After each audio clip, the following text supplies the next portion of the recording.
আচ্ছা না, আমি ফোন ইউজ করা দরকার নেই, আমি তো শুটিং করছি, আমার কাজ চলতেছে ঠিকঠাক। সো ফোনটা একটু অ্যাভয়েড করি আমি, সো এটা আমার জন্য হেলদি। সো ওই জায়গা থেকে আর কি, অন্য কোনো স্পেশাল কোনো কারণ নেই। যেটা হয় যে আমার নিজেরও ফোন খুব একটা ইউজ করতে ভালো লাগে না, আমি ফোনে হার্ডলি কথা বলি, কিন্তু ফোন তো আমার হাতে থাকে, আমার পাশে থাকে। আমি শুনেছি যে গত বছর তুমি 7-8 মাস ফোনই ব্যবহার করোনি। হ্যাঁ, মানে ফোন আমার একটা সময় মনে হয়েছে যে ফোনটা আমার জন্য খুব ইম্পর্টেন্ট না, মানে এটা আরও মনে হয়েছে আমার, আমি দীর্ঘ অনেকদিন যেহেতু ঘোরাঘুরির মধ্যে ছিলাম, আমি অনেকদিন ছিলাম মেঘালয়ের পাহাড়ে ছিলাম লম্বা আচ্ছা। অনেকটা টাইম। তো ওখানে দেখলাম যে আসলে এই ফোন টোন আমার খুবই একটা মনে হচ্ছে কি যেন, এটা আমার খুব নেসেসারি মনে হয় না, ম্যান্ডেটরি মনে হয় না, এটা আরও মনে হচ্ছে অবস্ট্যাকেল আমার জন্য। সো একটা টাইমে হ্যাঁ, আমি ইন্টেনশনালি প্ল্যান করে আচ্ছা না, আমি ফোন ইউজ করা দরকার নেই, আমি তো শুটিং করছি, আমার কাজ চলতেছে ঠিকঠাক।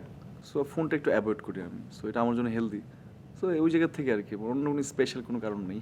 এমনি কি তুমি স্পিরিচুয়ালি খুব কানেক্টেড? আমি অনেক স্পিরিচুয়ালিটিতে বিশ্বাস করি, কারণ আমি আমি ছোট থেকেই ওই যে আমাদের ফ্যামিলির অনেকের মধ্যে সুফিজম ব্যাপারটা আছে।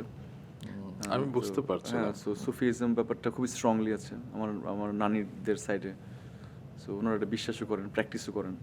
সো ছোটোবেলা থেকে আমি সুফিজমে আসলে ওদের থেকে দেখি আসলে একটু একটু আসছে। দেন আমি যখন একটু বড় হলাম, সুফিজম নিয়ে আমার একটু পড়ার সুযোগ হলো। দেন আমি বিভিন্ন মানুষ জানা শুরু করলাম। সো হ্যাঁ, আমি স্পিরিচুয়ালিটিতে এদেরকে মানে এক্ষেত্রে কাদেরকে ফলো করো তুমি? ওরকম করে ফলো না, লাইক হচ্ছে আমি যে মুঘল থেকে শুরু করে যারা কবি বা কবিতা লিখতেন, বা আমি ওদের কথা যদি বলি যে মির্জা গালিব, আমির খসরু, and ওই টাইম থেকে শুরু করে মানে এখনও যারা আছে, যারা সুফিজম বিলিভ করে প্র্যাকটিস করে, আমার কিছু ফ্রেন্ডও আছে যারা এরকম, ওরা মিউজিক করেন, ওরা ওরকম। আমি যদি আমাদের বলি যে আমার তো ভীষণ পছন্দ আমাদের ইমন ভাইকে, ইমন চৌধুরী, মানে রাইট রাইট। তো আমার ভীষণ পছন্দ। আমার অনেকটা আমার যখন খুব বাজে টাইম যাচ্ছিল, আমি দীর্ঘ অনেক দিন ওনার স্টুডিও থেকে পড়ে থাকতাম, বিকজ অফ ওনার মিউজিক শোনার জন্য, উনি যে কাজ করছেন দেখার জন্য, আড্ডা মারতাম।